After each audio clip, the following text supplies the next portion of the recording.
வணக்கம். இன்னைக்கு நாடு முழுவதும் உள்ள மருத்துவர்கள் அவங்க வேலை நிறுத்தத்தை தொடர்ந்துட்டு இருக்காங்க. ஏன் அப்படின்னா, கொல்கட்டால நடந்த அந்த மருத்துவ மாணவிக்கு நடந்த அந்த அநீதியை எதிர்த்து அதுக்கு நியாயம் கேட்டு அவங்களுடைய வேலை நிறுத்தத்தை இப்போ வரைக்கும் தொடர்ந்துட்டு இருக்காங்க.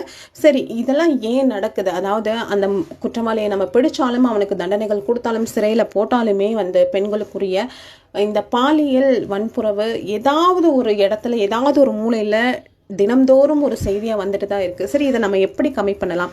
ஆண் குழந்தைகளுக்கு தயவு செஞ்சு ஸ்கூல்லேருந்தே, அதாவது பள்ளிகள்லேருந்தே அது ஒரு கல்வியாகவே நம்ம கொடுக்கணும். அதாவது பெண்களை எப்படி மதிக்கணும், பெண் குழந்தைகள்கிட்ட எப்படி நடந்துக்கணும், அவங்க எதன் மூலமாக இந்த உலகத்துக்கு வந்தாங்க அப்படின்னு சொல்லிட்டு அது ஒரு பீரியடாகவே எடுத்து கண்டிப்பாக அவங்களுக்கு சொல்லிக் கொடுக்கணும். செக்ஸ் எஜுகேஷன் எப்படி இருக்குது அதே மாதிரி. இரண்டாவது, பெண்களுக்கு கண்டிப்பாக ஏதாவது ஒரு தற்காப்பு கலையை கண்டிப்பாக அந்தந்த ஸ்கூல்ஸே உருவாக்கி கற்றுக் கொடுக்கணும். கேம்ஸ் பீரியட் எப்படி இருக்குது அதே மாதிரி.